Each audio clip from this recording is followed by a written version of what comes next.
And this one was also like another Elseworld story. She was basically like in hell and like basically kind of like leading That a sounds about soul. right.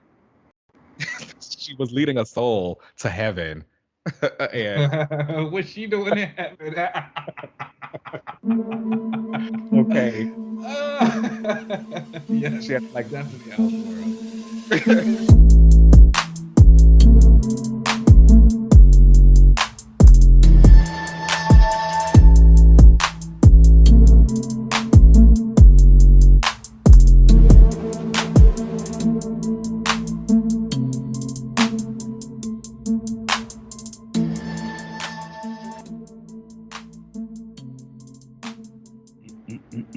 Hello, hello, hello, everybody. Welcome back for another relaunch and another year. We're in 2022 officially.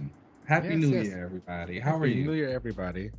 I'm doing great. Started my new year great. This past week has been fantastic. Mhm. I finally got a PlayStation 5. Um, Oh, I I'm not a know. PlayStation. I'm sorry. Oh, that's right. That's right. I forgot you're on the other team. But anyway, I finally got a PlayStation 5. Gotta go pick that up. So excited for that. I've told myself that like I feel like I'm a gamer and like I love video games. I Yeah. love playing them, but I don't feel like I'm like in it. Like I don't feel like I'm like You a don't like gamer play for with real. people or like what Like I is it? play sometimes online, but like I don't like really play like that. But like I really want to step it up. So I told So you myself I want was to like, if I gotta play, I want to become like be like legit. game? You're gonna be on like Twitch streaming, playing games. Yeah, yeah. I want Okay, to be that okay, level. it's You know, hot, it's hot. you know. I I do mean, want to be. I'm a gamer. I'm not on Twitch, but like I do love my games. I will sit there and play them for quite a while. Again, like I've been playing Destiny 2 again later. I mean, a lot lately. Um, and I was just Great playing game. something else. I started playing Soul Calibur again, but that was just so I could make like a Captain Betsy look. And then I started making all the X-Men because I was kind of bored. And I was like, damn, I I really mean, we want an also X-Men like fighting really game. need an X-Men fighting game. It's time. We Yeah. need one. Marvel Future Fight just made their little Betsy skin for the Hellfire Gala. So she's Oh, like, this is dope. like her first Captain Britain game appearance. I was like, oh, that's so cute. I was, Okay. yeah, starting off the new year It's right. gonna be really dope when they add her to like that Future Revolution game. That one that like Mm, looks really good. I have seen that. That one looks really good. I hear good things about the game. I don't play too many of the Marvel mobile games anymore, but I've heard like nothing but good things about that Yeah, I've played it recently because they brought out Magic, so I just was like, oh, let me go back up in there and play it, and like it really fun. one. Well, that's nice for her. You know, always on the rise with Ileana. I know. I'll give her her thing. She's had like a nice little prominent rise from like the new Mut- then that New Mutants movie got panned. I've still never watched it, and I Ooh. don't think I ever will. Me neither. But like I never. ca- casting that girl is her Anya Taylor Joy. Mhm. They snapped. Yeah, They did her right with that. She walked away, so good for her. And yeah. we won't talk about Magic right now. Don't do Let's talk about it. some new comics that came out in the new year and get this popping. And number one, starting out on our list, is a fantastic book that just continues to be good. It's Black Widow, number 13, and this issue comes from Kelly Thompson, and we have guest artist Raphael Pimentel. And this is actually like a story set in the past, and it's just kind of talking about Natasha on an assassination attempt as Black Widow. She's got her little short Black Widow cut. Shout out to the short hair Mhm. fans. I'm not one of those, but they got good with this issue, and like it just continues to be an amazing series. I don't know, like the Eisner winning. Kelly, my girl, shout out to her because if there's Okay. one thing that she knows how to do is put the girls through something where they're like fighting. And in this book, Mm-hmm. that she is fighting. The action scenes in Mm-hmm. this are so intense, especially with like the dialogue that goes on with it. Um, and also like Raphael Pimentel, Mm-hmm. fantastic art. I think it's really, really Beautiful, great. beautiful. I don't know. I I just just really like this whole fight scene between her and the Living Blade, like pretty much is the entire issue. So like, and it's fantastic. it's the whole issue of the fight. It's great. I just what do you kind of like hope happens with this series next? because I think we both agree that like Black Widow, this is probably one of the best solos that she's ever had, and that it's doing a lot of things with her character that like are different than what we've seen before. Do you Mhm. want to just kind of continue on this goal of her with the widows and like do? Well, I'm sorry, they're not the widows, her spiders. That's your language. But you know, with her little spy girls and like just doing missions, do you kind of missing her interacting with like the other people in the MCU? I'm Marvel universe. It all bleeds together. It all bleeds together. That's why you had that slip because truly, like,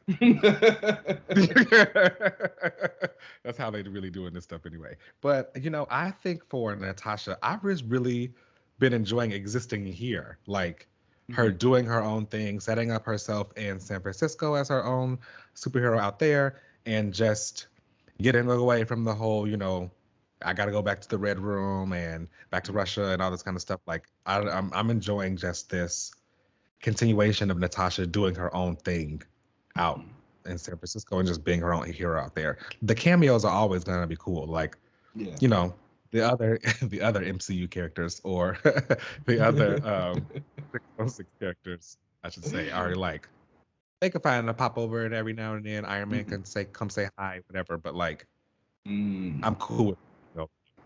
Okay, that's cool. What would you rate this issue? You know? What would you rate this issue? Oh, I would give this a 4 out of 5. Agreed.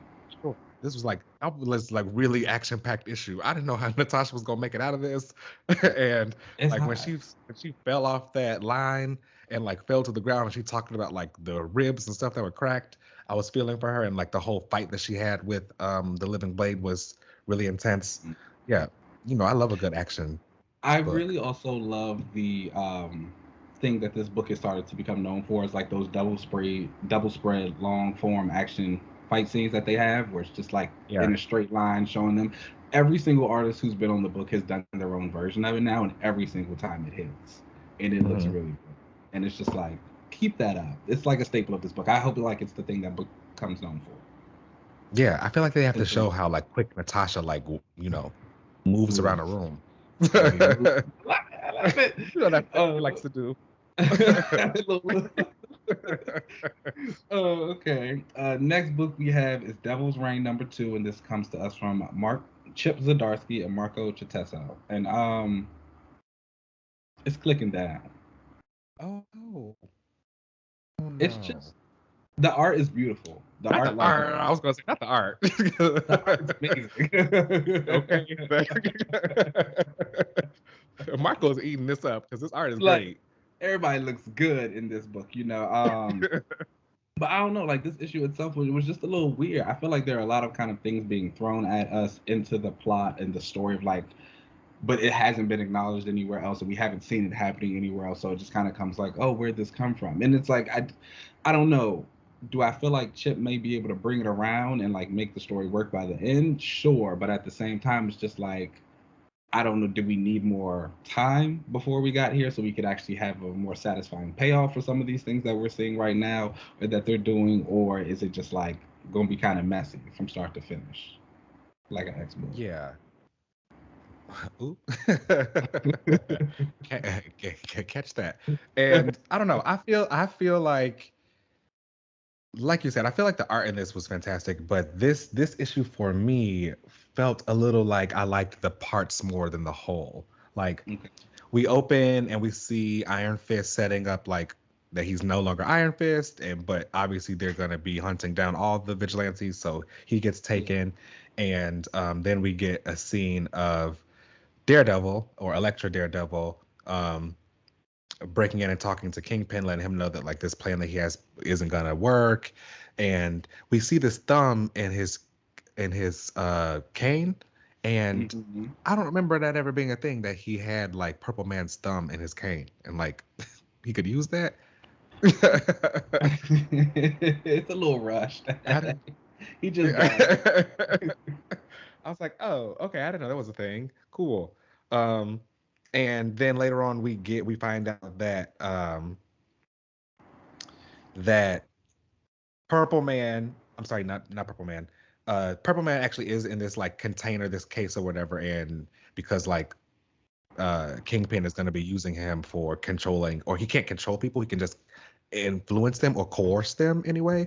And in my opinion, he had this machine created by Doc Ock, and I thought that that was just a cool way to show that the like differences in how smart a lot of the characters are, because he used it, I think, off of like technology that he found in the Fantastic Four's place, but he had to like make it himself. So he's just not as smart as like Reed.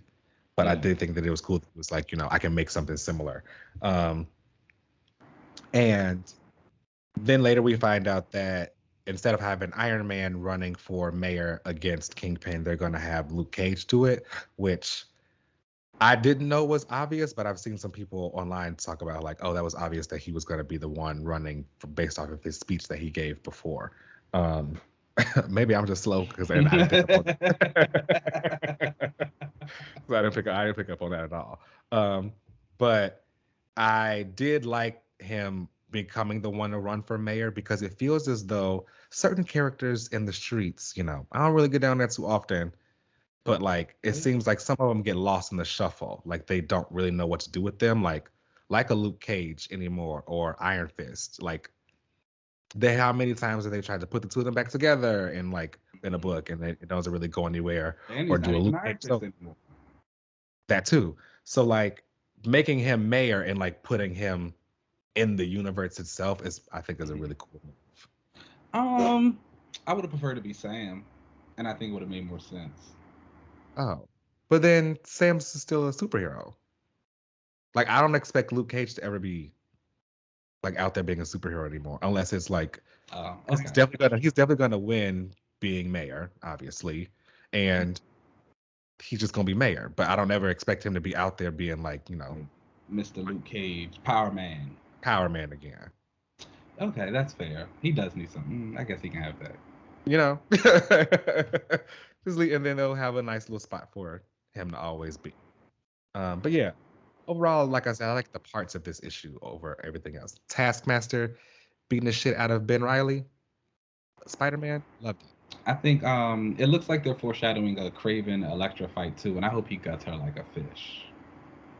Now, I don't know how he's ever gonna do that. That man, so Elektra's gonna handle that. It's Elektra. She loses a lot. Elektra will handle that. So. Oh no. What would you rate this issue? I don't know. This one for me is like a 3 out of 5. I really enjoyed the art. The art is fantastic in this. I'm a big fan of Marco Cicchetto. But like, I don't know. I liked kind of the parts over the whole of like where this story is going. That's Again, this also is kind of an example of a thing that I've been having a little bit of the issue with on the Marvel side is because everything is so like MCU influenced and everything is kind of just waiting to be a comic until it's in the MCU. Nothing ever feels like connected anymore. Like everything is like just disjointed because they're just kind of waiting to do something in the MCU. So like this kind of story, all these characters are in it, but like when is this happening? Like the Fantastic Four are arrested in this and like they're in jail, but like when did that happen? Yeah, and that was another thing. I guess it's like the suspension of disbelief is required of me is a little too great right now to like get into like to really appreciate what the story is. Because like there's so many things like the Fantastic Four is in jail for what? What'd they do? Well, they got arrested in the last one because they were saying that they have a lab in New York and like, oh, you are vigilantes, you can have a lab in New York. So exactly, like that don't make no sense. That's what Sue said. They were like, we have permission to do this, and they're like, no, you're getting arrested. So just like no, it's like okay, whatever. I don't know. I give it a 3 out of 5 too. It's got really great art. Shout out to them for fantastic art. But I will say, I do like Chip Zdarsky a lot, and we'll see. I feel like there are some things that sometimes a book is just a little bit up and down. We'll see. This could turn out to be something good. But next up on our list is something that is always good, and that is Action Comics number 1038 from Philip Kennedy Johnson. And we have the new artist of the book. I'm not sure if he's full time because I do actually know that there's an artist by the name of Federico. I can't remember his last name. He used to draw Aquaman. Basically, he's coming on for the book for a couple of issues. I saw some preview art of that. But this issue is drawn by Miguel Mendicana, and it's getting real. The Authority is on War World. Yes. And they get it's so good. They're getting beat. Like, it's really bad. They're trying to break out and they're getting beat down, stealing some other folks. Mongo makes this big speech. He's got Superman in chains. He's like, you can't win, you're a loser. The people of War World don't even want to leave. They like where they are. And they're happy. It's wild. And Superman just can't believe they've got him in jail. I think it's very exciting, though. Midnighter is the only person who hasn't been captured or killed, of course. And so he comes up to Superman in jail. Like that. And he comes up to Superman in jail, and he's like, "Look, we need to grab everybody and get up out of here." And Superman's like, "No." He's like, "We still gotta protect these people. We still gotta help them." Midnighter's like, "They don't even want our help." And I thought that was actually a really nice little moment for Superman. And just the type of hero he is, and showing his idealism and his optimism and his hope. And it's just like, these people, yes, it really makes you believe in them, right? Yeah, it's just like, this is kind of cool. And it's like, again, it works because we know his powers are waning, we know bad stuff is going on, and you're just looking at it like, damn, I kind of hope you win, even if the right thing for you to do is to get out of Dodge. Because again, these people don't want to leave. But I think at the end, when we see one of the prisoners making his S in the sand, was also a very poignant moment. And this book just continues to be fantastic. I love it. I love it. I did also appreciate in this book that we learned Apollo isn't dead the way I thought he was at last issue. But he is dying. But the other girl, but he is dying because he did get sliced up. But the other girl, Lightspeed, she is dead. And I don't know, like I said, like this book is just, I'm not really a big fan of Speedster, so I'm okay with that. Yeah, I mean, I had never even really heard of her before anyway. Like, whatever, girl. Whatever. Okay. But what would you rate this issue? This is a 5 out of 5. T. When you're right, you're right. What can we say? Fantastic art. I really enjoyed all the art in this. I am a big fan of like these big, like very action kind of pieces or whatever, and this was serving all of that. Yeah. It looks good. Shout out to this. Like you said, it should feel big. It should feel epic, and the artists have done that so far. And St. Perry was doing a great job of it before. This one's doing it now. Again, I've seen the artist who's coming on. He can do it. He made Atlantis look great. So I'm excited to see how this continues to go, how we get out of this situation. Like, how long we're going to be on War World? I'm here for a while. I'm loving it. The new Mongol is great. Very imposing. Mongol is. Feels like somebody who Superman should be scared of. If this I'm really going up for a Superman book. Oh my God. Welcome to 2022. Wow. Welcome to the new year. Everyone, please pick that up and continue to join in because it's really good. And next up is Elektra, Black, White, and Blood, #1. Please, this is all you. Tell me what happened. What's going on? Okay, so this was is a Elektra miniseries, and it's basically an anthology where they just are getting writers together and telling some Elektra stories. But I think it's a Black Label book. I believe it might be a Black Label book because it is pretty violent. Like, she's killing and slicing things up in this. But I will say, I liked it, but I wish that there were more canon-ish stories kind of told in it.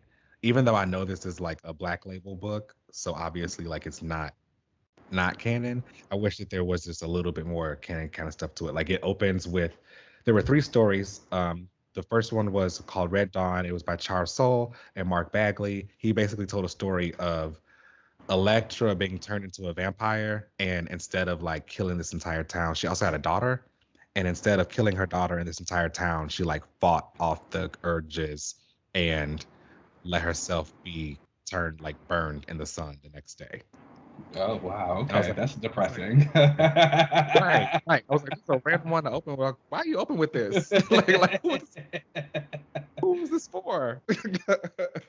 And so then like the next story was called Not the Devil, and it was by Leonardo Romero. He wrote and did the art. Now that one was good. Yes, that one was actually really good. This one was kind of pseudo like a canon-ish story. Obviously, it's not because it's a Black Label book, but it like retold some stuff about when she was one of Kingpin's assassins, and there were this family that needed to get murdered, and how she like basically killed this entire family, and like Oh not a wow, she family, but killed like them. yes. Like the kids too? No, not the kid. That was the story. That was the point of the story. Oh, Was she couldn't kill the kid. so But she's they not weren't like a defective. fan. You want her to kill a kid? Damn. She had a job to do. She didn't do it. My gosh. But they were like a warring gang basically, and like she killed all of them. And like one of them had a daughter in the car, and like she couldn't kill the daughter. She left the daughter alive. That's crazy. You know, she couldn't kill the kid. And I mean, the enemies kind of talked about it, where they were like, I saw you earlier hesitate, and I knew you weren't going to be able to kill the daughter. That's probably going to be a problem. But she killed the man anyway, but she left the daughter.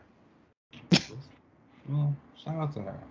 What would you? Yeah, and the last issue was another one called The Crimson Path, and this was by Declan Shalvey, and the art was Simone D'Armini. I think that's how you pronounce her name. Apologies if I mispronounced that. And this one was also like another Elseworld story. She was basically like in hell, and like basically kind of like leading a soul. Right. She was leading a soul to heaven. And what's she doing in heaven? Okay. Yes, she had to, like definitely Elseworld. Take this soul and lead it or whatever. And she had to fight all these demons. And it was cool because these demons, they would like transform into like people from her past. So like there was a Bullseye, a Daredevil, a Nick Fury, because she was like an agent of S.H.I.E.L.D. A long time ago. And yeah, I liked that one. This one was actually really beautifully drawn. Like it was all black and white except the demons were in red. It was really cool. Some great art. I mean, she like protected the soul, but like by the end of it, like she died, and then she got to like, move on and ascend or whatever. That's also kind of depressing though. Yeah. Why she dead in all of these? Or she gotta die? I don't know. People like killing Elektra and bringing her back to life, but yeah. I'm going to be talking about her a little bit later. But again, I don't know. I liked getting more Elektra content. They have varied in interest for me. But I'm definitely going to check out the rest of this series because who knows what the other issues are going to be like. It could be. Wolverine got one of these that was pretty decent. I think it's a really great, if anything, it's a really great showcase for the artists. Yeah, very great showcase for the artists. I really enjoyed the art, and especially in those second two issues for this. Okay. I'm saying two stories. What would you rate this one? I mean, overall, I'd give it a 3 out of 5. The individual arcs, I probably would have given the first one a 3, and then the second two's like probably 3.5s. Okay. Yeah. If you like Elektra, check it out. Definitely check it out. Check that out. And next up, we have Captain Marvel 35, and this comes to us from, once again, the great Kelly Thompson. And I'm not sure who's doing art for this. The art was by Sergio Davila. Okay. And tell us all about this is getting hot. So this was the continuation of the Last of the Marvels arc. Previously, Carol was like trapped in the Dark Marvel, I guess is what it's being called right now, the Dark Marvel suit.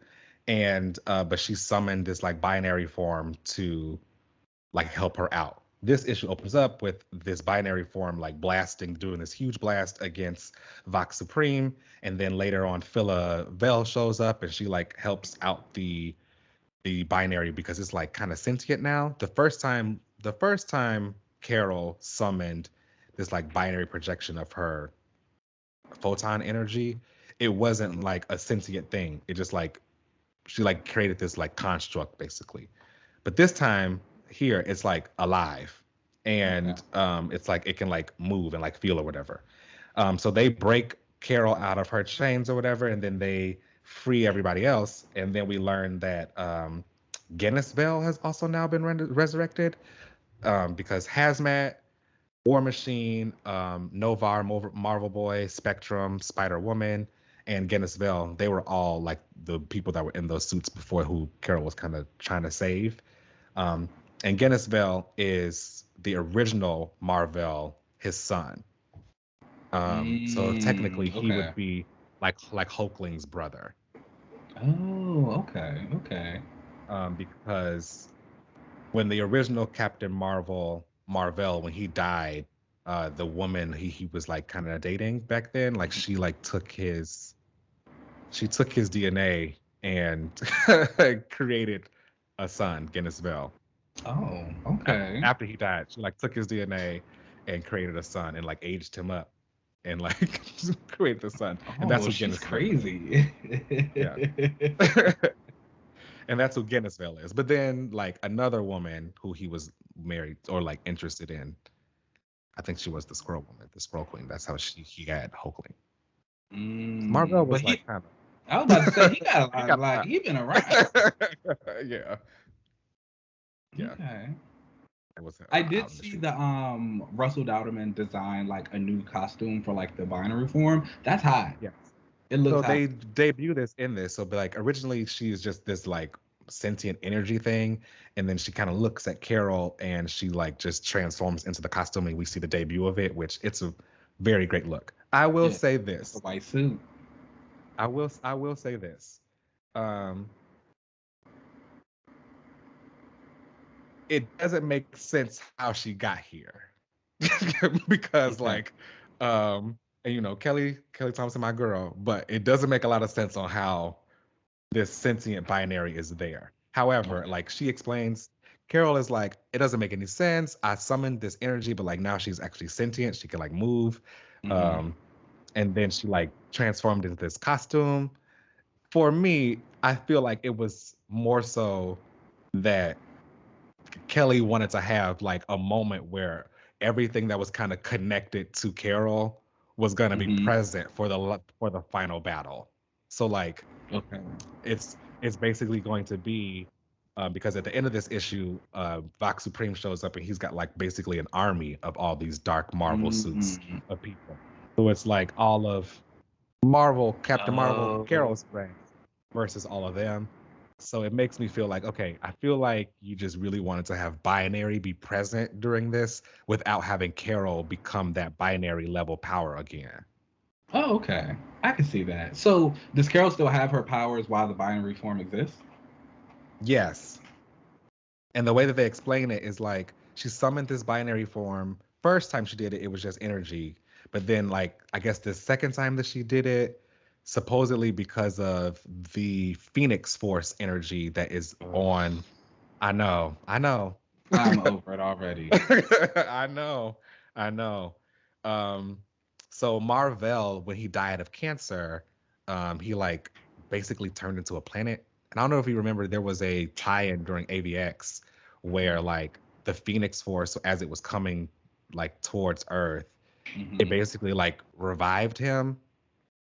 So like, yeah, it basically like revived him. And when he eventually like went back away, I guess what they're saying is like it still had like Phoenix energy there from that. Yeah. That is disgusting.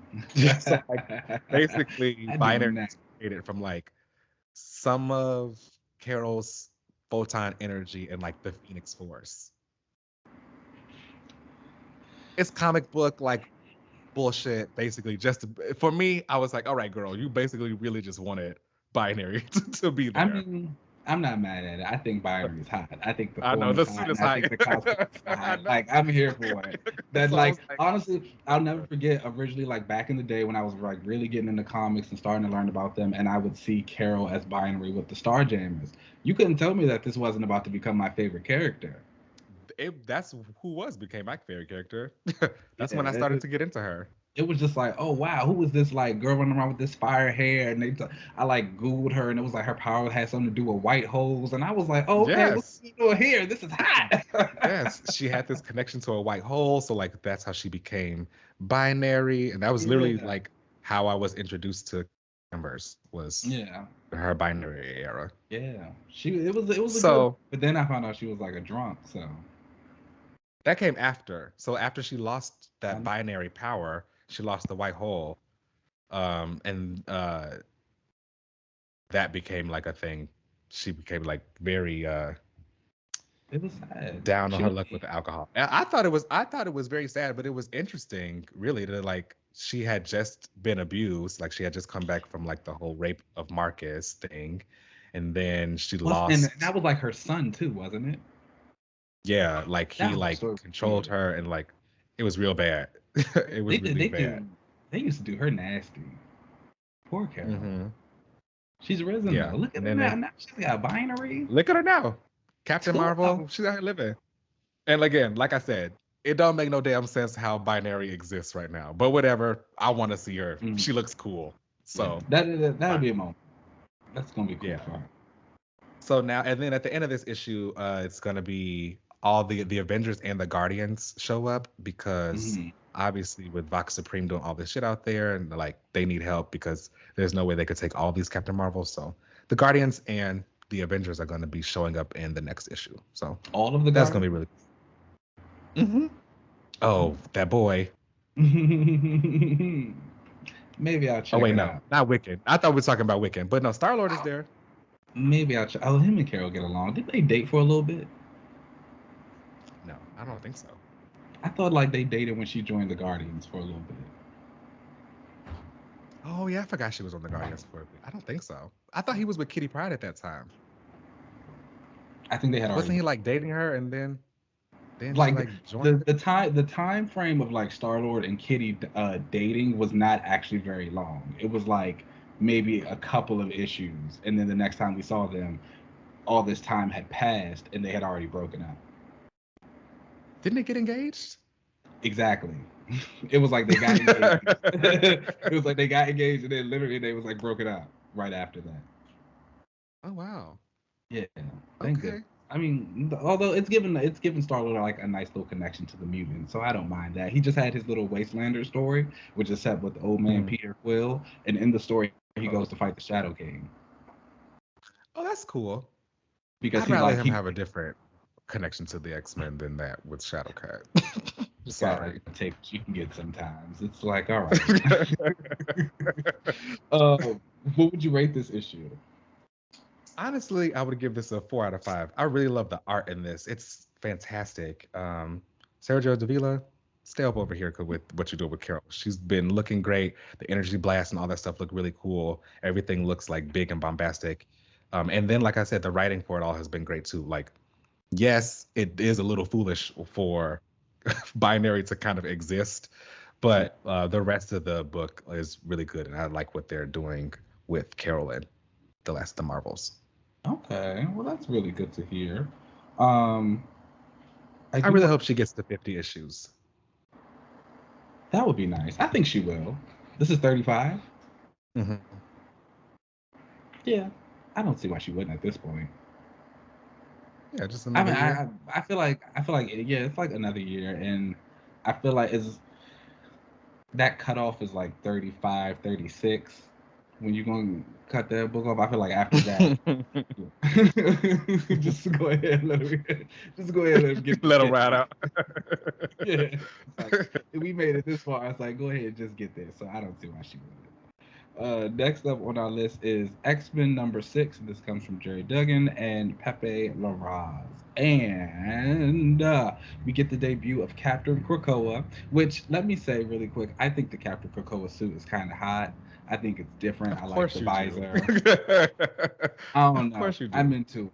I know I see a lot of like divisive reactions to it, but I think it's pretty cool. The white lines. I do think the feet, the shoes are a little like eh, but everything Oh, I else, like the boots. I like the boots and I like the gloves. I don't think I like the way the texture of the boots looks. Oh, I But like it. whatever. I Everything like the else is boots. hot. Fine.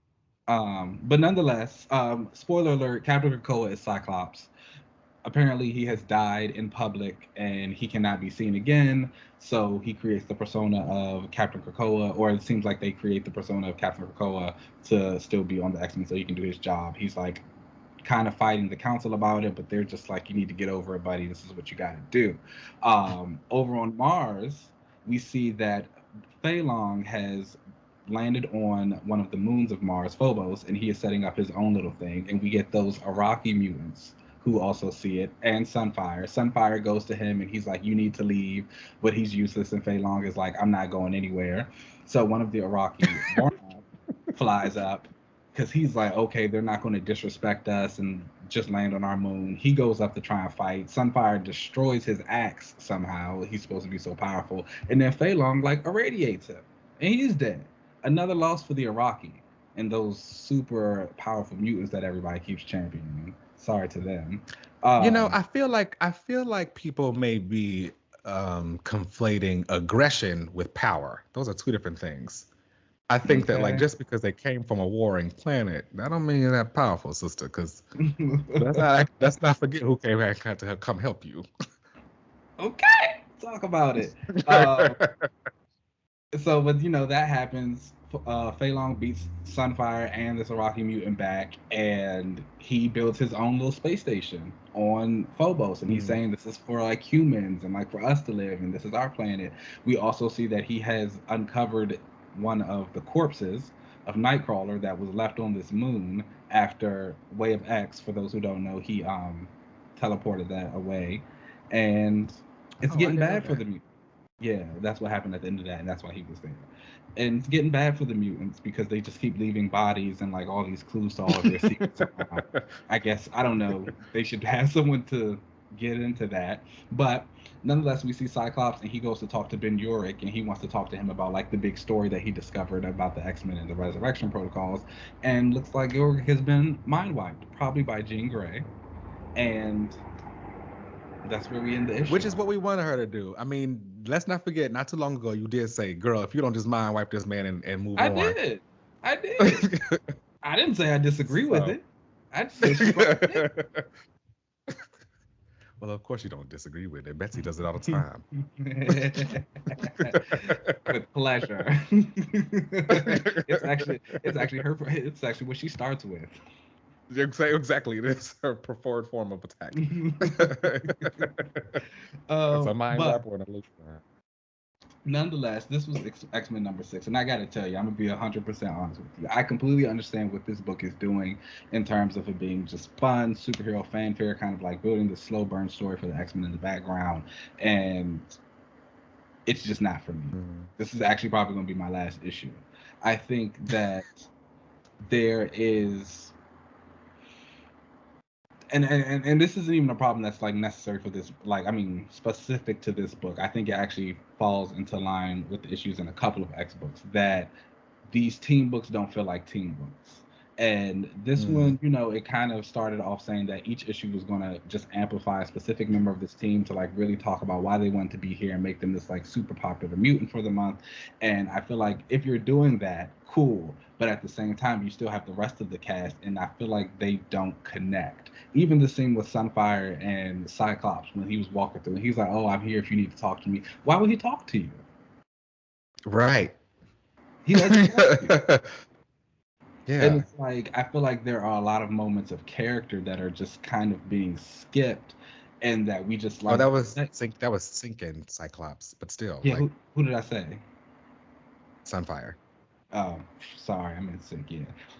But it's just like, there are little moments of character that I feel like are kind of being left out, and I would say that like I understand because I know when that character gets their single issue, we'll probably get a lot of focus onto it. But at the same time, like if I can't have any build up from that story to like really make that payoff satisfying on that single issue, like if on Sync's next he's got the next one I believe for his spotlight issue, and I'm pretty sure we're going to hear a lot of stuff about like Wolverine and like how he's adjusting to the team and things like that. But I think about Sync as a character, and when they did that data page however long ago when they were talking about the resurrection protocols, and they said that he was like this depressed boy and he was that like was having Hickman. trouble adjusting. Yeah, and then you have like the stuff that did happen in X-Men where he dealt with all the things that happened in the Vault and he lived for all these years, and then you get into this book and he's just like so normal and he's so well adjusted, and it's like again in his single issue we might get this thing that he is feeling down or like that he's still weird about everything, but the payoff just is odd because it's like I would still like to see some of that in the story and how he interacts with people and like what he does. Maybe like one day somebody's like, Sync, you're always up, and today you're kind of like snappy, or it's like, he might just have a moment where something recalls, and I feel like things like that are missing from this book. And while it's fun and it's like cool and it's like, yeah, it does what it needs to do, it's just like something missing for me that doesn't click. It's like a little bit of a lack of heart, and it's just like, I don't necessarily think it's something that I feel like I need to keep up with every month. Mm-hmm. Yeah. If that makes sense. I can agree with a lot of what you're saying here because I feel that way myself. Like, you know how I feel about a team book not feeling like a team. Like, what was the point of it being solicited as a team book if they're not going to ever feel like a team? And with this, everyone just doesn't feel like they connect with each other at all. And I think it's because only a few characters are in each issue, and in even that, everyone is just doing their own thing. Like, they're not all like interacting with each other. They're not kind of bouncing their personalities off of each other. You know what I mean? Like, we've been shown what every character's personality is, but not in a way where it shows how they interact with each other and how that kind of like how those personalities clash. So more stuff like that makes it end up feeling more like a team. So for me, when it's not like the superhero, they're fighting enemy stuff, it clicks down. And I love everybody know me. I love a good superhero, superpowers. We are here using our abilities and stuff. That's my jam. But when it's not that, I still need more than just whatever this is. No, I mean I feel that, and I will say, again, I don't necessarily think the book is bad. I think there are some fun ideas. I think the thing with Fei Long is pretty cool, and him building the space station on Phobos, I think it's like super disrespectful. I do think there's some inconsistencies again with the Iraqi mutants. So you mean to tell me that they be fighting Storm every hour on the hour, challenging her? You got this one who flies up and gets killed, and like then y'all don't do nothing? Like Phobos just builds his space station with no problem. Like nobody else goes to attack. Like nobody else has something to say. It just like happens. I'm sure that'll come soon. There has to be. There's no way that Phobos is gonna not become like the first planet that ends up getting destroyed because it's probably destroyed by Araco. No, we'll see. I mean, I'll find out in a couple months when his Marvel Unlimited, or you might tell me when you read it. But yeah, we'll see. I might stick around for a little bit longer. Okay. What would you rate this issue? I give it a 3 out of 5. Okay. I would give it a 3.5. I think the art helps elevate it a little bit. The writer is killing it. Everybody looks good. Of course, yeah. Yeah. So shout out to him for that. Shout out to the artists. Y'all are carrying this. Okay. Speaking of artists carrying, our next book on the list is Inferno number 4. And that comes from Jonathan Hickman and Mr. Valerio Schiti. Okay. Now, this issue is the end of Jonathan Hickman's time on the X-Men. Yes, it is. Do you feel like he went out with a bang or a whimper? I think he went out with a bang. Okay, so you like this issue? Yeah, I like this issue a lot. Oh, okay. I had a great time with everything that was kind of like wrapped up in this issue. Mm-hmm. And for me, I never went into Inferno thinking that this was going to be as groundbreaking as Hoxpox was. This wasn't going to be the end cap the way that Hoxpox was the beginning of everything. Because Mm-hmm. for about a year now, he's been telling us he quitting. So That's this to true. me was just his last like thing at Marvel versus his finale. So for me, I'm looking at this as like a nice event. Like this is just a very well written, fun event. I really love this one because I got to see a lot of like Magneto in it, obviously. So Mhm. I'm wearing a Magneto shirt. This was Um a nice showing and for Magneto for sure. yeah, and the way that everything was just kind of wrapped up and the way that we get to find out that the machines also feel the way that the way the mutants do, which is like, how long did you think that we were going to take the abuse that you created us for, and all this other kind of stuff? I thought that that was really interesting to see, and the Emma Frost reveal of her really, literally giving Mystique the tools to do everything was interesting, and you know, the Aryan Queen may need to be held to the Mm-hmm. fire for that one because Yeah, she's gonna be up in the pit sooner than later. It's coming for her for sure. Her, yeah. Mystique, and Destiny. Maybe not Destiny. She'll be fine. Well, we saw her do what she said in the issue with the different ways that things were gonna go depending on I what. mean, but even so, like, really quickly, that also didn't really make too much sense to me because it was like, so you mean to tell me that you find out that Moira is creating a cure for mutants to like stop this thing that you guys have been building for all of this time, and then Mystique kill her, and that's a bad thing? And then also, if killing a depowered mutant is now something that's bad because they're technically human, what does that make the Crucible? I think it's different because she said in this that it's not something like that machine that they used changes it depowers an already powered mutant basically. But I think you still have your X gene. Or like I'm sorry, it makes you human. What she was trying to do was like right make everyone human like there were no mutants at all. Yeah, no, that's what I'm saying. So it's like, why would I punish anybody who's trying to do that, or like stop someone from doing that? I don't know. I That guess counts because as they still that. because they got that rule that Gene came up with. She's a human, so like you can't kill none of them. I know, and that's like where the problem comes from for me because it's like, okay, well now we can't kill humans, but again, like we're killing them technically when we're killing them in the Crucible, even if it is their choice. But If we're being I like think very hard about our laws. they're technically not they're not supposed to be human even though they are depowered. I think they still have their X gene. They They just are hypocrite. depowered.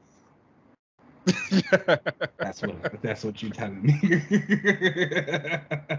No, I mean, so I'm not gonna lie. I was a little underwhelmed by the issue overall. I don't necessarily know what I was thinking going. I don't think I was thinking anything. I try not to speculate too much about books too because I don't want to end up disappointed. Um, Mhm. I do feel like this book, this Inferno thing as a whole itself, was a victim to pacing, and just like time as a whole. I feel like there were a lot of things that had to be thrown in there. Obviously, that like Hickman was either working on himself or that he had to leave for everybody else to kind of like decide if they want to play with after he leaves. And so we just got a lot of Mhm. ideas, and there were certain things that I felt like I wish the payoff would have hit me a little bit harder where it didn't. Hold on, I actually made some notes somewhere so I wouldn't forget. Let me find them in my little notes app. Shout out to the notes app on the iPhones, everybody. It's great. Yeah. I did I like mean, I did like the stuff with Doug though. I will oh say yeah, that. Like I think that's that whole dope. scene. And I will say that this is one thing that I think Hickman does really, really well, no matter what. It's just like when he gets a very small group of characters together and just has them talking. Mhm. Like everything with Destiny Moira, Doug and Mystique and like the conversations that surrounded them and just like seeing the future and all that stuff. Like again, and he writes Destiny Elite. very well. Like she feels impactful, she feels stern, but there's also like this sense of like nurture behind it. But it's like behind that nurture, it's like a killer, and it's just like yes, she you know will. what I'm It's saying? definitely a killer. It's just like damn. So it's like she's kind of someone who you like root for, even though you know she's bad. But it's like you still follow her, even though it might get you killed. But it's like you kind of trust her because again, she can see the future, so you know what's going on. And just like that whole little scene was like great. I think where it puts Doug and just like I think over the last few years I've become a really big Cypher fan, or like admitted to myself that I'm a really big Cypher fan, Yeah. and just his whole story that has been building and like kind of I think he's gonna become king of the machines one day. You know, just the way he's building everything up, and how he gets involved was like pretty interesting and cool. But other than that, everything else, I was just like, cool, fine. I think again, like you said, it was like a fine event. Mm-hmm. That was a little, but I just think there were like some pacing issues and some things that were felt a bit rushed at times that I wouldn't expect from Hickman, no matter what, whether it was like a fine event or a great event. Yeah. Yeah. I definitely think that this could have been maybe an issue or two more, and maybe it could have been fleshed out a little bit more and maybe shown some more stuff. But um, yeah, I thought overall it was like a great way to kind of wrap up the main things for him as far as like the Moira stuff. I definitely was not expecting them to make her human again. Like that was a great like twist, Yeah, and I kind of hate great way to Moira kind of really now. like wrap that up. I know, right? I can't wait till they track her down and like get rid of her. Mm, yeah. And it's just like, oh my god, and it's like so frustrating with her because it's like, girl, you really have such an unwillingness to learn. It was just Mhm. like you did all of this just so you could turn us into humans. She truly like feels as if she's lived all these lives is always gonna go this one way. So I'd rather just everybody be human. Girl, okay, we'll see how that goes for you. Yeah. End her. That's what I think. And then so the big, of course, reveal at the end is that Emma has told everyone on the council about Moira and everything that they were doing, and they all just decide to keep it to themselves, and it's going to be their burden. And now we're going to kind of see like the fallout of that in the Immortal X-Men in the coming months. So The that'll council be now knows about Moira and all of that stuff. And again, it's a great way to like kind of um I feel like Hickman has talked before about in the beginning when he first did this stuff like that, you know, you never want to come in and just break all the toys. You play with them and then you put them back the way that you kind of started it. yeah. And we kind of are back at the beginning now. There's a council and things can kind of just can keep going from there. Oh, he did say that, didn't he? Hmm. That actually makes a lot more sense now with how this book went. We'll be obviously talking a little bit more about that and the things that he's brought up before a little Yeah. bit later. Okay. It's like, well, what would you rate it? Oh, 5 out of 5 for me. I love Oh, this issue. damn. I had a great Oh, time. The whole Magneto fight was fantastic. Nimrod is my favorite villain, so like I love this. And mm, like I said, this was a great story about like the whole Moira stuff and like the mutants versus machines and really deciding like, which one of these do you really believe is going to always be the winning victor, and who do you sympathize with the most? Because do the machines have a point too that they also deserve to not be treated the way that mutants and treat everybody else, because they I mean, came not through the with way the you're going about it.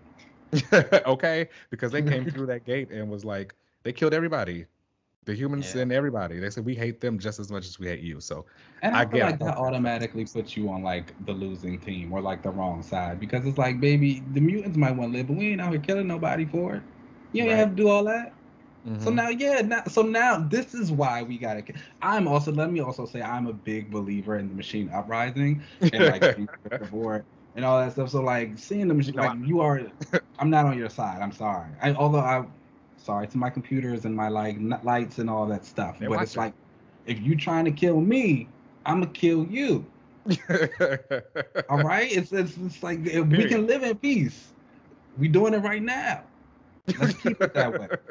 Let's keep it that way. But if you come for me, like, so it's like, yeah, Karima, yeah, Nimrod, we could have let you be. We can make you a planet. You can probably make your own planet. Probably make your But own. no, but no, what you want to do? You're trying to kill me and everybody. No, I'm sorry. Great villains. Great villains. I So give yeah. it a 3.5 out of 5. Oh wow. Okay. Yeah, it was cool. Great art, nice moments. But I don't know.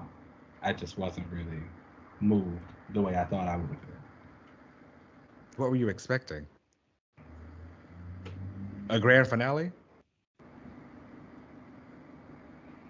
Maybe I was also expecting some Bishop, which didn't happen. Why So, were you expecting Bishop?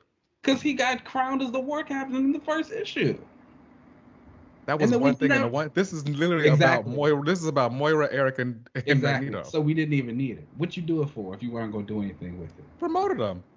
You gave him something else to do. What else was he doing? Sitting around The in same, Marauders doing the nothing. same thing that he's still going to be doing, sitting around in Marauders doing nothing. Exactly. At least now You he's could a have, captain, like you could at captain least give him commander. the. He was a captain already. Now I'm he's just just like, the head. Exactly. You don't even remember the title. that's just because I'm high.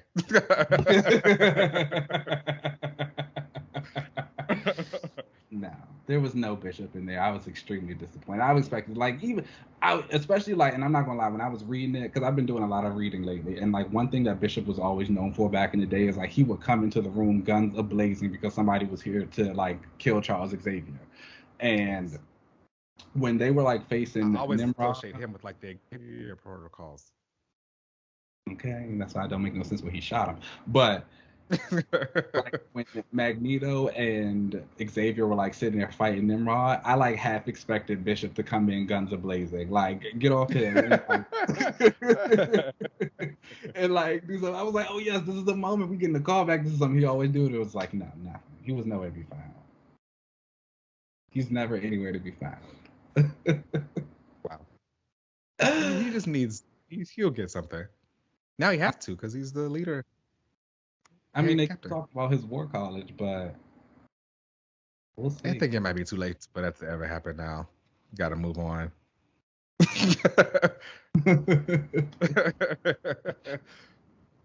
But whatever. That's it. We gonna talk more about Hickman. But those were the comics of the week, guys. Oh, Shang-Chi #7 also came out. Everybody continue to pick that up. It was a really nice story about his mom and like their history. It's a little MCU synergy happening in there. I'm not gonna lie, but it works for Sean because we've never seen anything from him before. So it's like, oh, okay. Why can't Give it to him, yeah. It's like, get it. But let's go ahead and take a little break, and then we will come on back for our panel. Let's do it.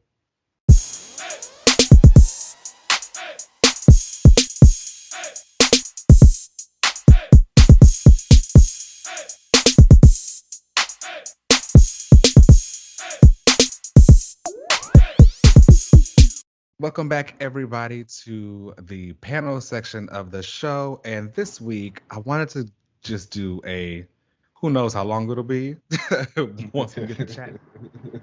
But you know, with Inferno #4, this marks the end of Jonathan Hickman's time with the X-Men. So I kind of just wanted to do like a look back, a talk about this entire era, what we like, what we dislike, things we would have done differently, things that are better than what we could have thought about, and just kind of like really dive into it and see how our thoughts are for this. So now that Inferno has like completed and pretty much the whole Moira thing has gone off into its own new story. Now she can be hunted by whoever, but she's no longer like, the secret thing anymore.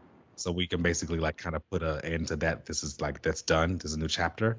How do you feel about the Hickman era?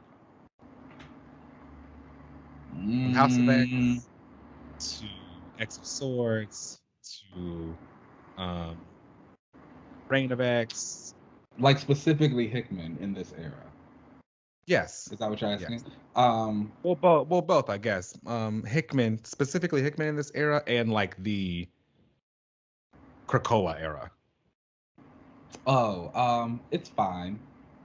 I think that is like truly the biggest way that I could say. I think that Hickman and like the X writers have created a connectivity in the books that we have not seen in a very long time. Like a lot of things feel like they're leading into other stuff that's happening, and I feel like they try to really pull things from the other stories. Like after what was that? Exosaurus happened, and like mutants could go to Otherworld and stuff like that. In New Mutants, we saw Danny and Sean in Otherworld. You know, we saw Wolverine. He went there to go do the stuff with the vampires. So it's like I like that they try and do things like that. I think that Hickman, I think I would have liked to see a little bit more from him. I feel like he wrote a lot, but I also feel like once the pandemic hit, especially, and the books paused for a while. Once they came back, I feel like he was writing less than he ever. I think he even said in the interview that He he said, did. He was like, yeah, I've been writing less than I ever had for any other franchise, and I feel like that kind of really carried through. Um, I feel like that he was very strong in his storytelling, and I don't think all the other writers always matched up to that strength. And it's like, fine, everyone's not going to all the time. But I also don't think a lot of them were strong enough to really, like, at least keep it feeling the same, if that makes sense. keep But the ship steady. He kept it yeah, going, but I don't know if everybody kept it steady. yeah, exactly. And so I think in terms of everything, like a lot of stories, they were shaky, and like they felt like they might start out well in the middle, they might be a little weird by the end. Like we might get something that is satisfying enough to say, okay, this was worth it. Whereas we couldn't just say like, oh yeah, this was great all the way through. Um, but that didn't necessarily make a lot of them bad. It just made them frustrating. And so Yeah. I know for myself coming out of Hoxpox, I and I well, obviously put the blame on myself. I'm a huge Hickman fan. He's probably my favorite mhm, comic book writer. Um, but coming out of House of X and Powers of 10, I was expecting that same like level of like very cerebral kind of talking with each other and like all this kind of um, you know, high stakes and very witty mhm, comments and stuff. And I was expecting that from everyone across the board, but not everyone has that same finesse that he does, which is my own. Like, I mhm. shouldn't have expected everybody to do the same thing as him because they're all Yeah. different people. But it was kind of frustrating at times to come out of something that I was considering like a 10 and then Mhm. everyone else giving like a 6. Yeah. I mean, I can understand that. It's yeah. it, it's also I think the line itself. I think one thing that the Xbox does really, really, really well right now is hype, and to Yes. and get you excited for the stuff that's coming and that's about to happen. I feel like, and I think I've said this before, I feel like it comes a little too quick. And every time we start to like really start to get into stories that we wanted to see, they're already talking about the next big thing. I think about something like Way of X, which talked about like the mutants on the island and mutant babies and like what people were kind of doing in the day of the life. And that was something that a lot of people really wanted to see heavy on in the beginning of the Krakoan era.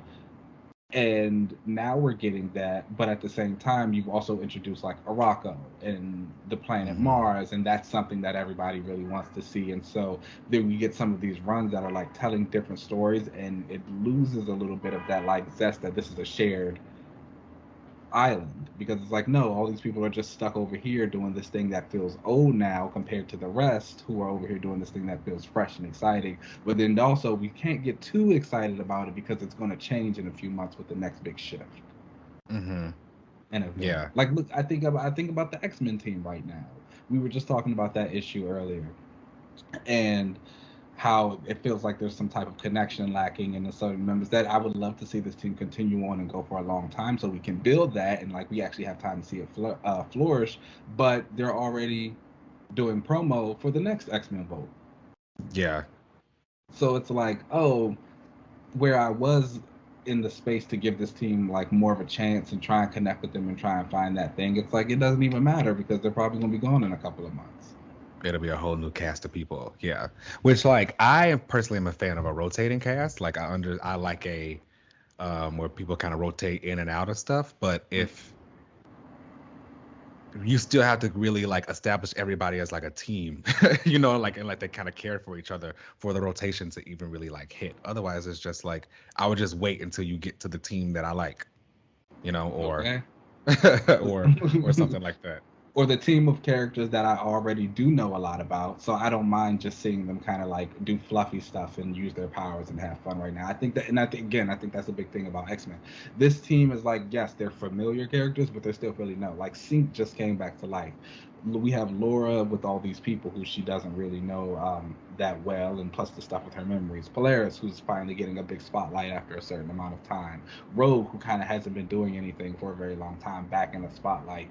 And it's like, no, I've got Cyclops crying about being Captain Krakoa.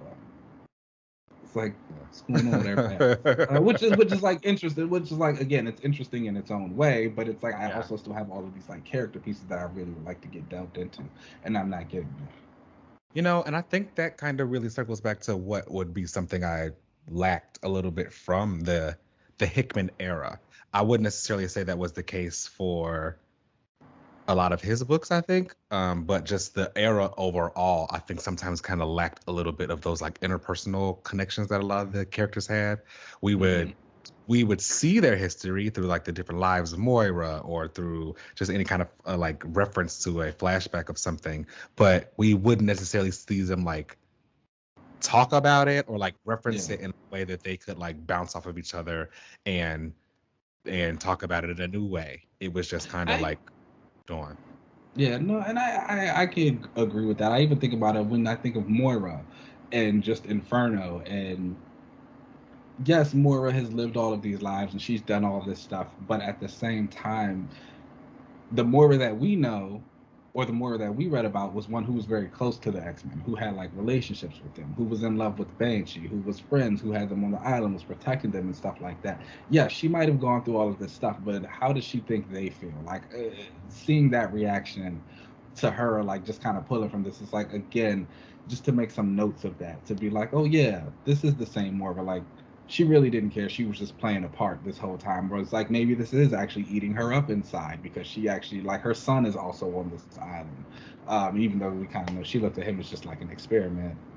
She did. And again, and it's also like that's something I would have still loved to see a little bit more of. Like, how is that like affecting all of her decisions and like this lack of care? Like, does she sneak in on the island sometimes and never like look at Proteus like, oh, maybe I actually do love this little boy. Like maybe I'll love him if he's not a mutant or something like that. But I don't know. Mm-hmm. Again, apparently there was supposed to be a Moira book. Stuff. Yeah.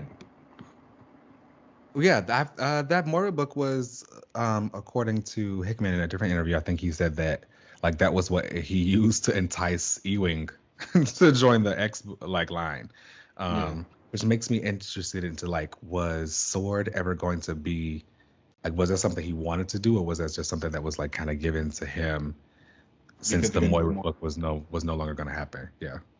I don't know. I mean, I think that's something that he still wants to do. Like he was also like writing Guardians at the time. He's been playing in space for a while. Right, that's just true. Yeah.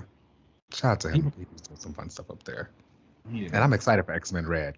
That's gonna be hot. It looks really good. I think it's like, you know, X-Men Red was one of those books where a lot of people were like, oh, they're super excited for it. It's like I never thought there was anything to not be excited for. I always assumed Al Ewing was gonna write X-Men Red, and it's like, that's not gonna be bad. No, but that doesn't necessarily mean it will be great either. Yeah, because you try.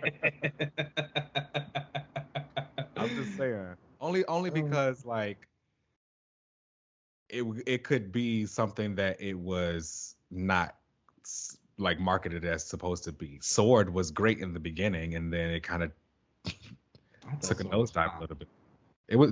It was great, and then it went into it's all right. Oh, that's because it turned into Storm in the Iraqi. But I like Storm, so it's different. You keep trying to say I don't like Storm. I like Storm. I like watching Storm do her thing, which I guess in this book we gonna get a lot of that. Like, Yeah, but I do think the cast of like surrounding her is exciting. Vulcan finally getting a little bit more shine is going to be nice. that's where I'm at. Yeah. Yes. And he plays well in space. He was there before, like during the War of Kings, Realm of Kings. Yes, both of those. He was the he took over the TR. He didn't ask, he just took it over. That's gonna be so. That's gonna be hot book.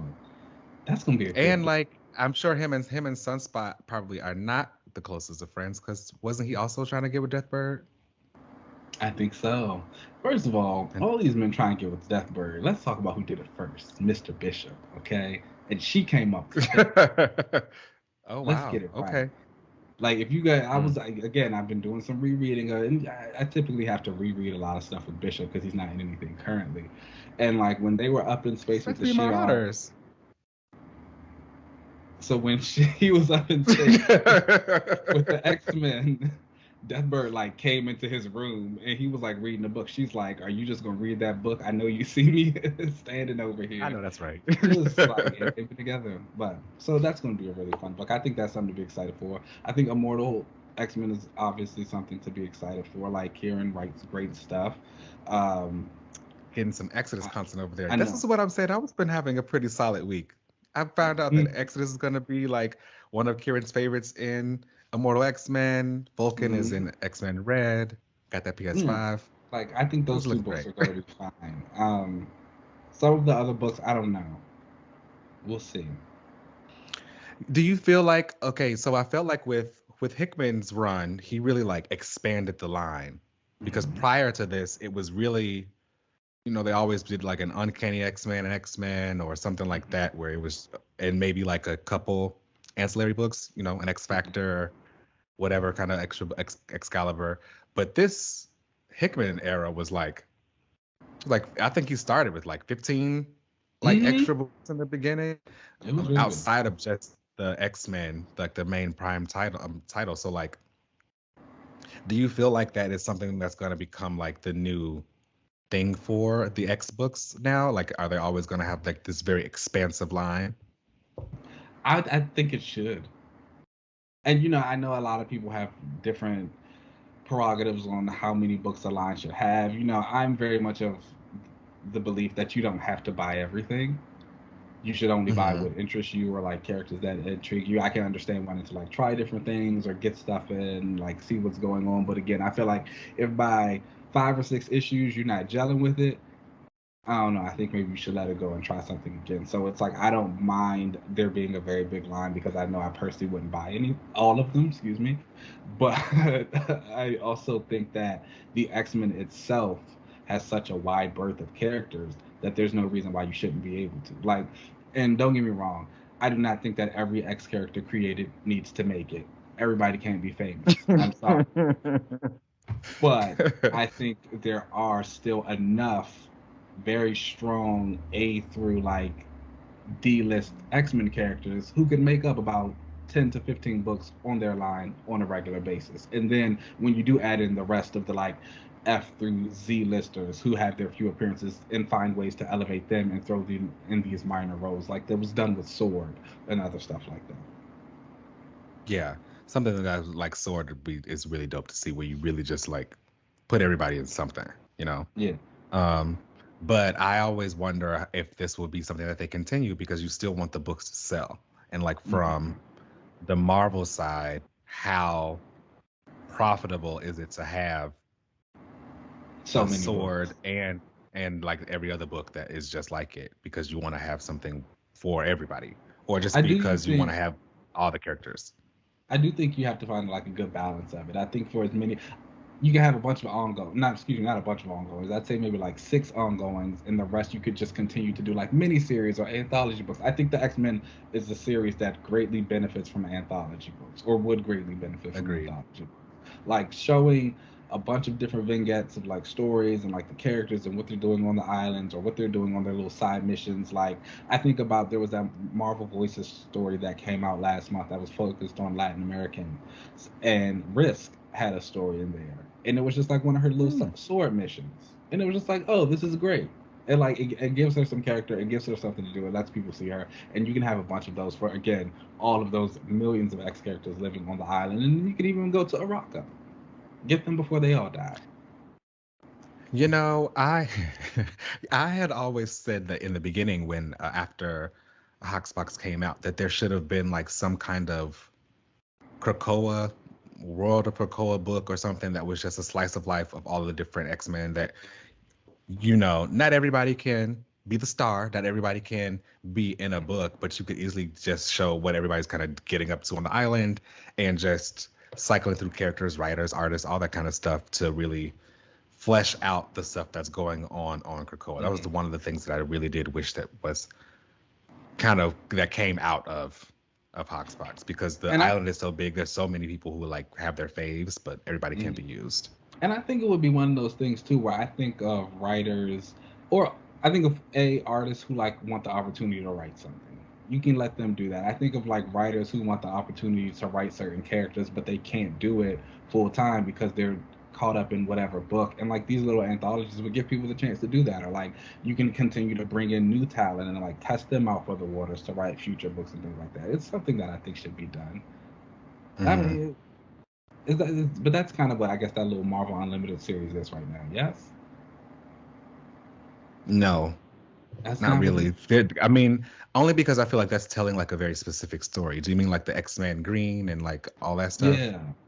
Yeah, I feel like that's very telling a very specific kind of story. This feels like that is setting up stuff for Sabretooth, Okay. Versus it actually being more of a slice of life. Slice of life. Yeah. Okay, that's fair. Although I think that was a great idea, though. The Marvel Unlimited, they're all pretty good. I've been reading. Yeah, I like them. Yeah, and they are a great like addition to the app, I think. So like, and like I said, Krakoa could benefit from, those extra books or whatever. Why not just throw them on Marvel Unlimited? That's a word. Now, do you feel like this now? Actually, you know what? No, let's go into the good and bad. What has been like some of your like best moments so far during this Krakoa era? Your favorite moments? I don't think anything beats Hoxpox. No. Like, no. I think even Hickman said that. He was like, you know what? Y'all feel how you want to about Inferno, but I'll always have Hoxpox. Like, no, Hoxpox was truly a moment. And, even just being a comic book reader and, like, being on Twitter and stuff like that and on the socials and everything, the reaction to Hoxpox was so unanimous across the board. Yeah. Everyone was just blown away. When we found out Moira was a mutant, woo, baby. Talking about a gag. I was like, there was like nothing like that moment of discovering Moira was mutant. The issue where Destiny had Pyro burn her, like I will never forget experiencing that. Like I had chills like reading it. I go back that one panel where it's just like a close up of her face, and like shout out to again Pepe Larraz and like R.V. Silva who were doing art for those books, and it was just like so breathtaking. And I'll never forget listening to an interview with Hickman, and he was saying that the Marvel editors actually didn't want them to be the artists for the book because they didn't feel like they were good enough. They weren't like big names. They weren't going to sell it. They weren't going to do what needed to be done. And it's like, look at what they did. Like, look at what they did. Hickman for fighting.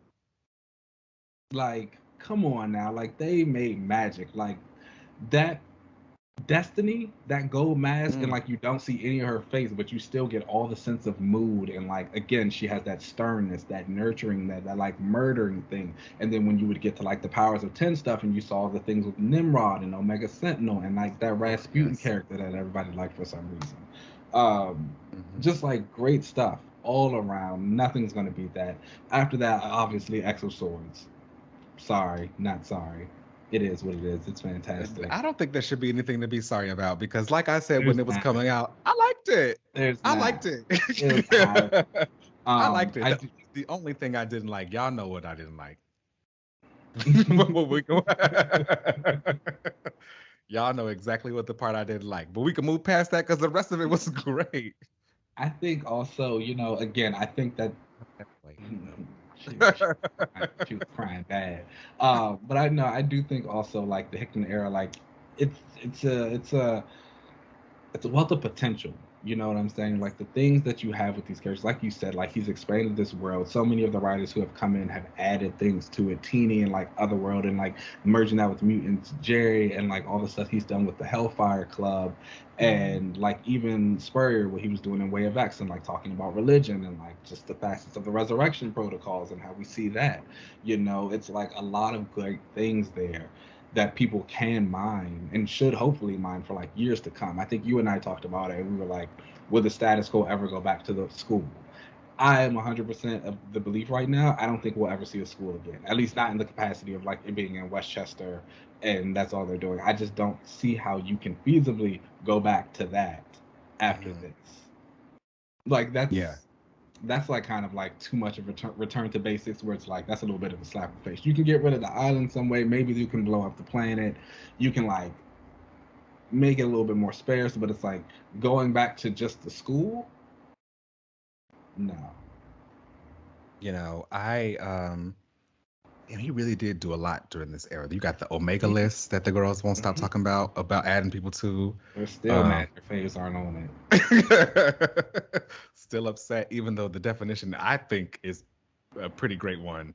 It is clear and concise. I appreciate that. There's been so many like really dope things about this Krakoa era that I don't really see it ever really going away. We'll circle back to that, but were there any moments that you didn't like or that you would have changed for this era? I don't know if I would necessarily. I will also say that one of my favorite moments was my girl winning the X-Men vote. I love that. That was really nice. That was like both nice and surprising. And like surprising in a good way. Because it was I didn't think she was going to win. I mean, because I think also, like, you know, us being on Twitter and stuff like that, we saw, like, such a hurrah and call for, like, everybody else. And you didn't really, like, think about that, which is, like, so interesting when you think about it. Like, you remind yourself how much... talking about Polaris but me. Exactly. And it's like, that's the thing. It's like, it kind of reminds you of how much, like, a bubble we are in sometimes with, like, some of our social media. I remember when, like, DC was doing that round robin vote thing for their new book. And people were mad because, like, the Zatanna book won on Twitter. But it was like, no, if you went over to their Instagram where they had, like, 1 billion more followers, she got crushed. You know what I'm saying? So it's like one of those things. So it's like seeing, like, all the hoopla around everybody else. Which shout out to the Time for Tempo because I was a part of that initiative as well. I want to see it. I like Tempo. But like all the other fandoms kind of screaming, and then it was just like they put that first. Remember, she's the result. She stuffed the box. Child, I was like, what? Y'all went out the way and like had a bot voting for her. That's messy. It was just like, yeah, it was just like boom. It was like no, Polaris won. So it was like that was kind of dope. That was exciting. And again, like the X books and like the marketing surrounding them is really great at building hype and excitement for these things. And like when the community is like good and together and like they're having fun, it really is a really great place to be. Again, the day we found out Moira was a mutant, I'll never forget that day on Twitter. Yeah, that was wild. Wow. And so it's like nice that I kind of had that sense of community. I mean, that's kind of what has really been injected into the X books and the X line in my opinion is community. Like I feel like Hickman has really like given mutants a community and their own culture, and really like shows how differently the mutant experience is from like a human one. And I'm a huge sci-fi fan, and it's obvious that Hickman is as well because he basically turned like a lot of this stuff into Star Wars. So I appreciated that, you know, especially with Araco and like going into space. Appreciated all of that stuff. So I feel like there's a lot now that he's just like left there to be mined, and I'm interested to see kind of like where that would go. But yeah, what were any of the moments that you did not like or would have changed over the point? It's like difficult to say because I don't necessarily think there was anything that I really like disliked. I appreciate a lot of the ideas and things that have been done in these books, and I think they're great and they're grand. I do think that the execution of some of them has been a little lackluster, and I would have liked that better there. But like that's not necessarily like a thing of the idea. Like I think I'll be specific. Captain Betsy, I think is a great idea. I know a lot of people don't like Betsy as Captain Brittany because they think like it takes away all this other stuff and blah blah blah. But it's like no, I think like what that does for Betsy and like how it helps expand her character and the stories that she can have from it and the things that she can grow. Again, it feels very additive. It's like good. It's just she's not being little Miss Kick-Ass right now. But it's like that's not Captain Britain's fault. You know what I'm saying? Like that's just how the execution of this is. Like the Teenie Howard it wasn't writing like a super action oriented story, so she had no reason for Betsy to do that. And when she did, like her action wasn't really like that extravagant. Right. So it's like things like that I feel like could have been handled a little bit better. The handling of Bishop, obviously, I think that again, how we talked a little bit earlier about like the feel of the books and that connectivity with some of the characters and how they interacted, and like even some of these books masquerading as like teen books, but they're really solo books. You know, that was kind of frustrating on a lot of places. A lot of go ahead, yeah, yeah, quite a few places. Sword, Excalibur. Yeah, I mean, it happened in Marauders. It happened in a couple of books. You know, I think that has been something that could have been handled a little bit better. But I think that when you get to it, it kind of just becomes like more of like nitpicky or like personal taste things. Again, I think every book that has been created in this era has had like a really cool mission statement. Like even X Factor, which was a book that I didn't really enjoy at all. Like I was actually going to say that. You know how I felt about X Factor, but I genuinely liked the premise of it. The premise was great. I would love to see it come back sometimes. I think, again, it asks questions that needed to be asked. I think the stuff about the resurrection protocols and surrounding them is really cool. I just think that there's so many things that are great about this era that, unfortunately, again, the execution of everything just doesn't always, like, match up to it, which is, like, frustrating. But the hype is there. The hype is definitely there. That's for sure.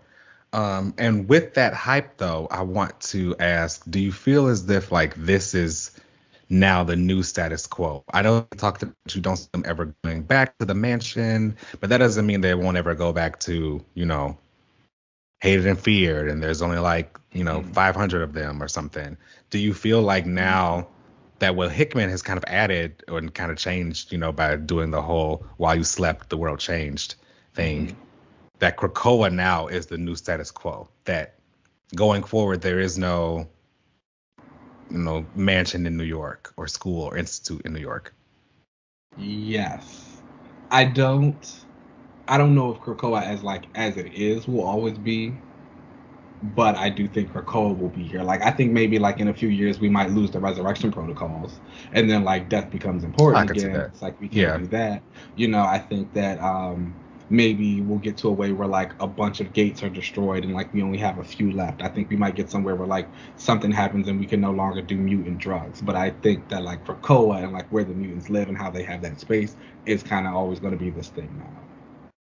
I agree. I think that they definitely have now made Krakoa like its own like Asgard kind of thing where like that's where these things exist. You know what I mean? Like that's where the mutants are.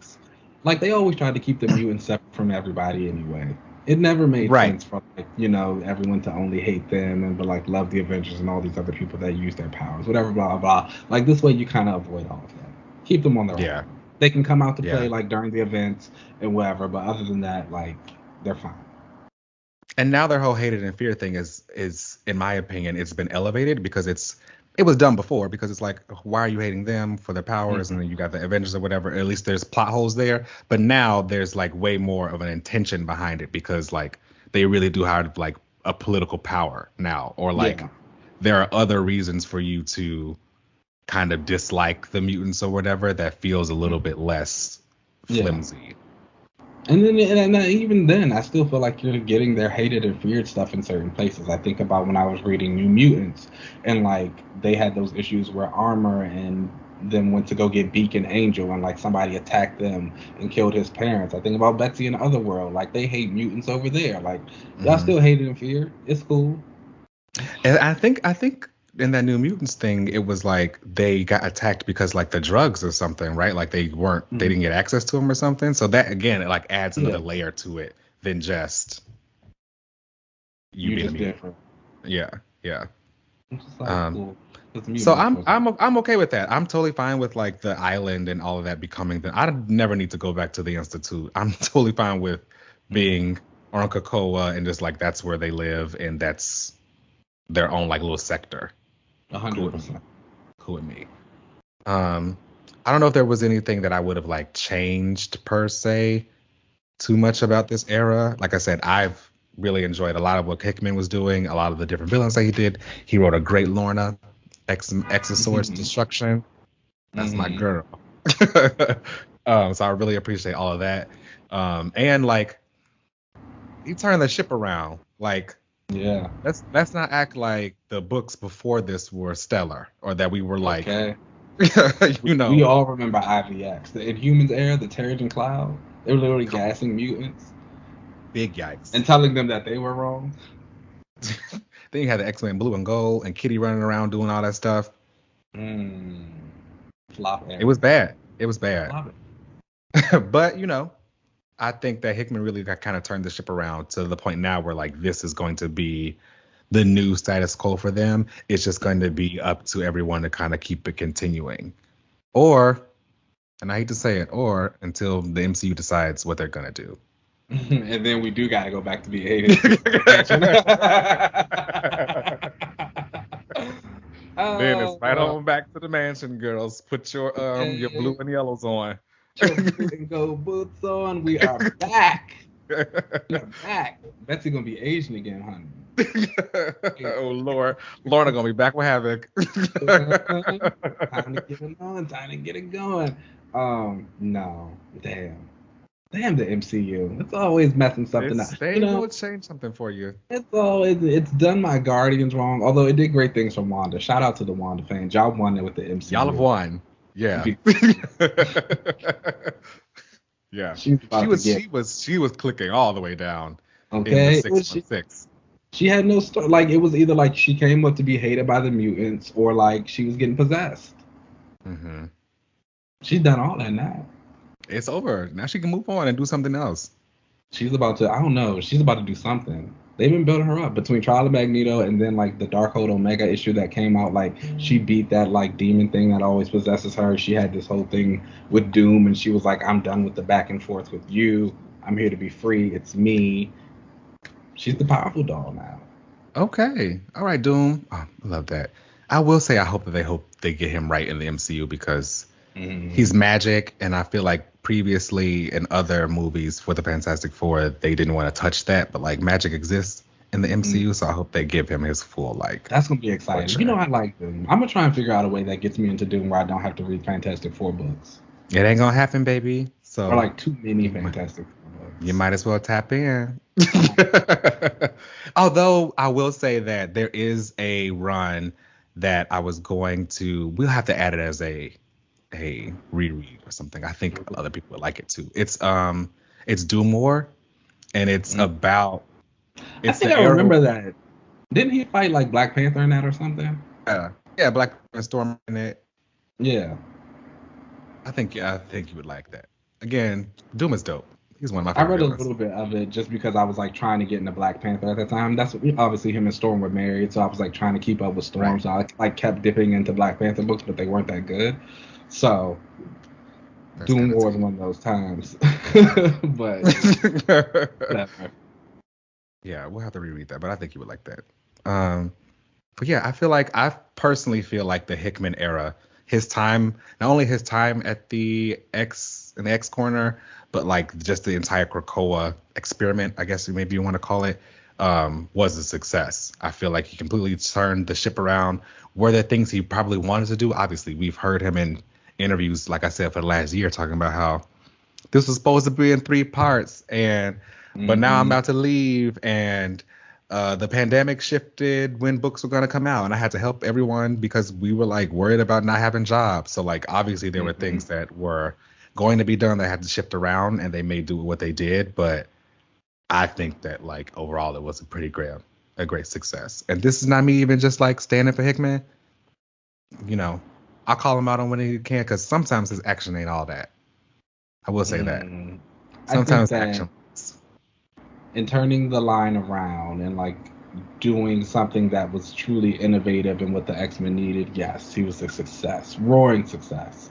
I think the line as a whole and like the era, I think is fine. I think the books are enjoyable and good. However, I do find a lot more books more enjoyable. Oh, for sure. And they DC books. That's what's wild to me. That's the key right there. That's what's wild. That's what's crazy. So it's like and again, like we talk about books and we try and have nuance when we review them and read them. And sometimes even I can feel like maybe I'm being a little too harsh on this and being a little like pessimistic and thinking that I should just take it as is. But when I read so many other things, when everything else is good, I'm sorry. We gotta raise the bar. Like, which again, I think the Destiny of X era seems very exciting. The covers that they've shown for some of the new books look really good. Again, Immortal, X-Men Red, they seem to be making the wave. Maddie and Magic are supposed to fight in New Mutants. I was like, allegedly. They might just talk about their feelings. Who knows? Just saying. Knights of X, maybe. I think this may pick up the action a little bit. Maybe we'll remember Betsy has powers. Maybe. We'll see. I think again, and this is another reason why I don't really like to like speculate too much or like say, oh, I think this is gonna happen in certain books. Just because it's like I don't want to be very getting excited for Betsy to be using her powers and then we walk up and she's still just talking nothing like that. But we'll see.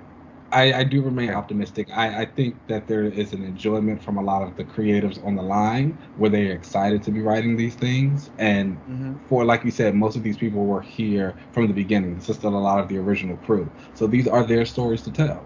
And I think they should get to tell. I think it's going to be interesting to see kind of if we ever get to the point of having new writers come in. We kind of are right now with like Orlando is new on Marauders and we have Gillen coming in on Immortal, but like for the most part, we pretty much always had like the beginning architects of this stuff. So it'll be interesting to see now that Hickman's gone, if more new people will come in. It's like what they want to change.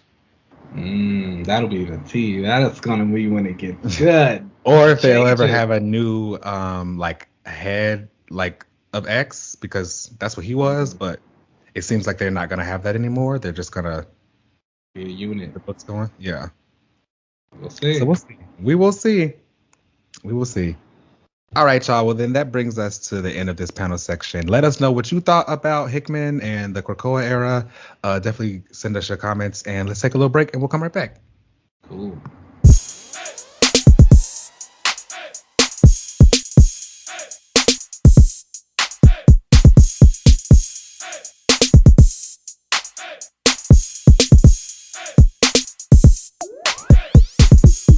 All right, hello everybody. Welcome back to your favorite part of the show and the first one of the new year, the relaunch section. And I think we've got some fun ones today. Well, I think mine is fun. I think it's fun because I think the character's fun, of course. But I want to know yours because you seem really excited about it. So you go first.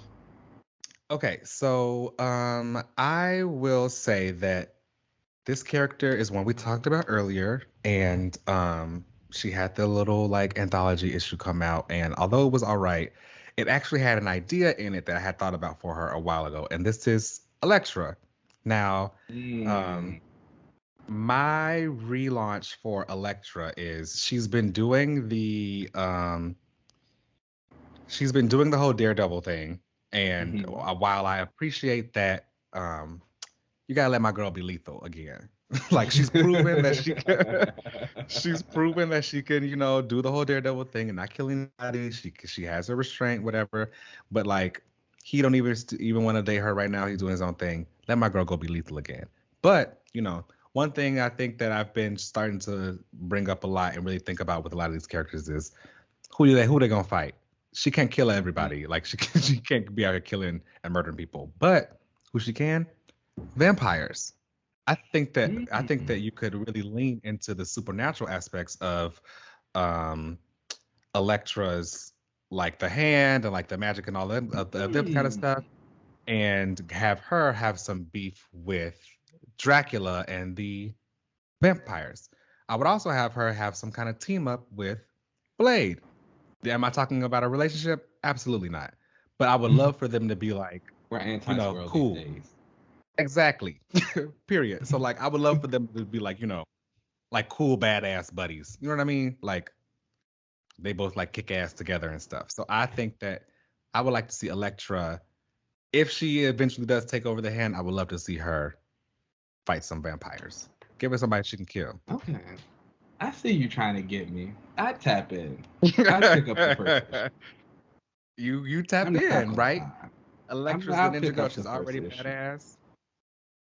I'll tap in and pick up the first issue for that. I'll give it to you. Do you Right? have like who you would like to write it? You know, I would have to think about who exactly I would want to ride it. I can't keep saying Kelly Thompson for everybody, but but um, I don't know exactly who I would want to write it. But I do think I would want the artist from Action Comics, not Daniel Samperi. Actually, no, let me take that back. The guy who drew Black Widow, number 13, Raphael Pimentel. Pimentel, That's yeah. Yeah, that's who I want to draw it for sure. That This would issue of look Black really Widow good. 13, I was like, this could be Elektra fighting a vampire. That would actually look really good, yeah. And vampires increase the stakes, like she can't get bit. She's got her little It's right size, so there. she's got to get up close so she can stab you in Damn. the heart. I get it. I see the vision. Like I said, I tap in for the first issue for sure. You got me. Okay. At least the art will get you from like, you know. That is true. The art would definitely like this is hot art. I mean, like I'm gonna have to stick around just to watch a couple pages of this. You got Dracula me. Okay. come up how you're looking hot in a little costume and say something sassy to her. All right.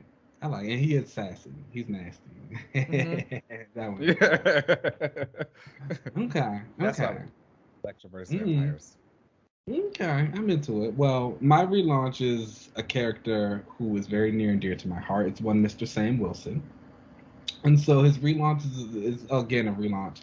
I've been reading, there's this miniseries called The United States of Captain America, and it's got like Sam, Bucky, and Steve in it, and they're all running around in their Captain America suits and everything like that. And I've just been thinking about Sam a lot lately, his place in the MCU, which we know is probably going to mean something in a couple of months, and just him in general.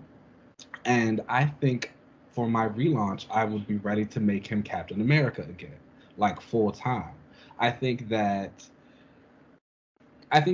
there was a time when Sam was Captain America, we always kind of felt like, okay, he's gonna go back to being Falcon, and we're gonna try and like make Falcon just like be its own thing and like stand firm in it. But I think Sam as Captain America was a little bit too impactful to the point that now when you kind of look at him, you really only see him as Captain America. And that's been expanded again by him now being Captain America in the MCU. It's like rebranded in your brain. It's like, oh, okay, he had like a pretty monumental run. It was like written well. And then on top of that, the Falcon thing, they just keep putting him back in the Captain America suit anyway. Like every story he has had since going back to be Falcon has like except for the first one that was in that series he had, which wasn't that great. Please don't go read it. But ever since then, all they do is like put him back in the Captain America suit to like have him have that moment. So I would just make him Captain America full time again. However, I got a few changes this go around. We get a brand new suit. The original Captain America suit is great. Like it's had its moments. It's made its MCU debut. It's time to do something new now. Steve has had a couple cap suits. Like I think Sam can have a couple as well. And that his cap suit's iconic. Like it's iconic. I'm gonna go ahead and say it. Like it looked good as it looked cool as hell in the MCU and like that, and when they brought it to life, like that was cool. Yeah, like it looks good, and like the wings and all that stuff and how you add it in, like it just works. So make him be Captain America. He'd have his new suit. Whether Steve is still Cap or not, whatever, it doesn't really matter to me. I feel like Steve is in a space, although he is Captain America, he's also played so many other roles, like as Super Soldier and just like old man Steve. We've seen him do all these other things. We don't mind. We know he's always still gonna have a shield of his own, no matter what. But I would have him do that, new suit, and I don't know if this is a little cliche, but I would have Wilson Fisk become president. And you really go all the way, okay? Yes, like Fisk would be president. He would have his moment, and Sam would be like his personal, like bodyguard liaison person who's kind of like watching over him at times. And I think it would be really interesting to kind of put Sam and Fisk together and get that experience, and then like knowing that Fisk is trying to do things that are probably bad as a president, while Sam is like someone who's supposed to be protecting him while also trying to thwart those bad plans, would be a nice little back and forth that those two could have. And it's like, okay, like, yes, Fisk is sending you to this country as his like Captain America liaison to I don't know, like destroy a pipeline, but like Sam was like, I'm not going to destroy this pipeline. But it's like but it's like, he also has to do something, because it's like, this is the president and somebody needs to keep an eye on him because he is Wilson Fisk. Okay, so you're elevating Fisk up to president, and then now you have Captain America, who's got to have some conflicts with. I'm into it. That's my thing. I think it's time. I think he needs a new suit. A new suit for sure. He definitely needs a new suit. And I think the first suit proved that it can like work with the wings, and that there shouldn't really be an issue to like have another one that you can work with the wings. And I just think would be interesting. I think I would want Valerio Schiti to design the new suit. Ooh, okay. Because I really like his stuff. To write this, I want a black man to write Sam this go round. So I would give it to Brandon Thomas. Oh yes. Yeah. Because that was one thing that Sam never got before. Like, I personally think Spencer did a really good job. Oh, that's actually not true. Well, Sam's been written by a black man when he was Falcon in that series by Rodney Barnes. But not as Cap. And that's what I would like to see. Okay. Is he going to stay Cap? Is that like, do you see him like, he's Captain America now? Yeah, I kind of think the Falcon identity is dead for him. Especially since, like, in his book, they introduced a new guy to be Falcon, who ended up being, like, one of the that's true. So it's just, like, just let him be Captain America again. It's cool. Yeah. And Steve can always go off and do something else. Keep him his shield. Steve can also still be Captain America if he wants to. It's like, whatever. It's cool. Like, we can have both. I think the only person who doesn't really, like, need or, like, have that identity anymore as Captain America being stuck with him is Bucky. Yeah. Bucky is the Yeah. So he's fine. Okay. All right. A little remix. Have you ever relaunched him before? No, I think that was the first time, actually. Starting off with the new year with the fave. Okay, yes. Bringing the faves. All right. I love that.